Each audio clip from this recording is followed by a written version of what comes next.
సుభాష్ చంద్రబోస్ లాంటి వీరులను వదిలిపెట్టి ఇలాంటి విగ్రహాలు కట్టాలనుకుంటున్నారంటే అసలు సీఎం రేవంత్ రెడ్డి గారు మీరు తోపండి. మీరైతే తోపు హైలైట్.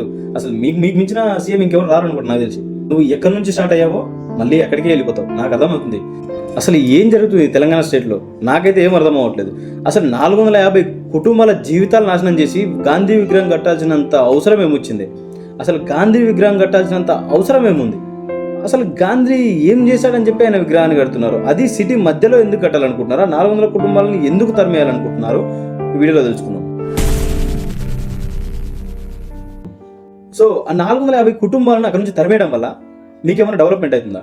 ఆ గాంధీ విగ్రహం అక్కడ పెట్టడం వల్ల మీకు ఏమైనా ఫండ్స్ వస్తున్నాయా? లేదంటే దానికి సంబంధించి ఇంకేమన్నా డెవలప్మెంట్ అవుతుందా? అక్కడ మీరు ఆ విగ్రహం పెట్టడం వల్ల ట్రాఫిక్ జామ్ అవ్వడం తప్పితే అంతకుమించి మీరు అక్కడ చేసేది ఏమీ లేదు. దానివల్ల వచ్చిన ఎక్స్పెన్స్ మీరు ఎంత ఖర్చు పెడతారో ఆ ఖర్చు వేస్తే అక్కడ ట్రాఫిక్ జామ్ ఎక్స్ట్రా, మళ్ళీ ఫ్లైఓవర్లు, ఇవన్నీ ఎక్స్ట్రా పనులు. అసలు నాకు అర్థం కావట్లేదు రేవంత్ రెడ్డి గారు ఏం చేస్తున్నారు, ఏం డెవలప్మెంట్ చేస్తున్నారు. అంటే ఈ కాంగ్రెస్ పార్టీ నాకు తెలిసి ఈ గాంధీ కుటుంబాలకి తొత్తుగా పనిచేస్తున్నామని నా ఫీలింగ్. రాహుల్ గాంధీ, రాజీవ్ గాంధీ, సోనియా గాంధీ, ఈ గాంధీలు ఒకరి తర్వాత ఒకరు వాళ్ళకు తొత్తు సీఎం రేవంత్ రెడ్డి. నాకైతే అదే అనిపిస్తుంది.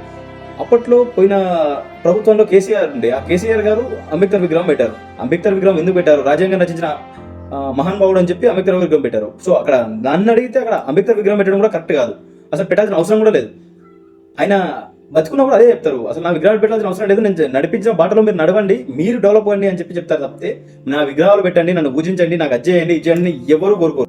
స్వతంత్రంలో పోరాడాడు అని చెప్పి తప్పితే గాంధీ గారు ఇంకేమైనా దేశానికి మంచి చేశారా? లేదంటే మహిళలకు మంచి చేశారా? ఈ సమాజంలో ఏమైనా మంచి పనులు చేశారా? సత్యం అహింస తప్పితే ఇది ఒక మార్గం తప్పితే గాంధీ గారు చేసిన మంచి పనులు కానీ ఆయన నేర్పించిన మంచి అలవాట్లు కానీ ఏమన్నా తెలిసే కామెంట్. నాకైతే ఏమీ తెలియదు. నాకు అప్పుడు నేను చదువుకున్నప్పుడు కూడా మా టీచర్లు మాకేం చెప్పలేదు. మరి అంత పెద్ద విగ్రహాన్ని ఎందుకు కట్టాలనుకుంటున్నారు రేవంత్ రెడ్డి గారు? నాకైతే అర్థం అవ్వట్లేదు. మరి ఆ 400 కుటుంబాల జీవితాలు నాశనం చేసి కట్టే విగ్రహం ఏం డెవలప్మెంట్ చేస్తుంది?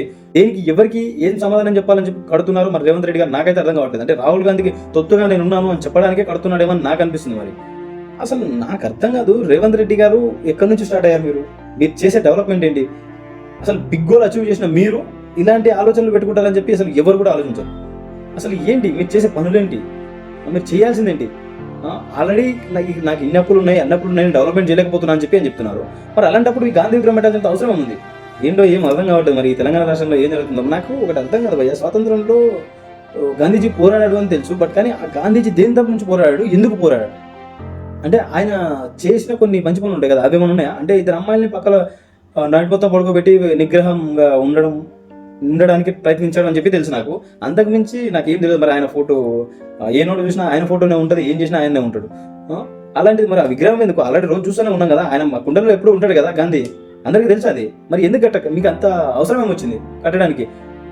సుభాష్ చంద్రబోస్ లాంటి వీరులను వదిలిపెట్టి ఇలాంటి విగ్రహాలు కట్టాలనుకుంటున్నారంటే అసలు సీఎం రేవంత్ రెడ్డి గారు మీరు తోపండి. మీరైతే తోపు హైలైట్.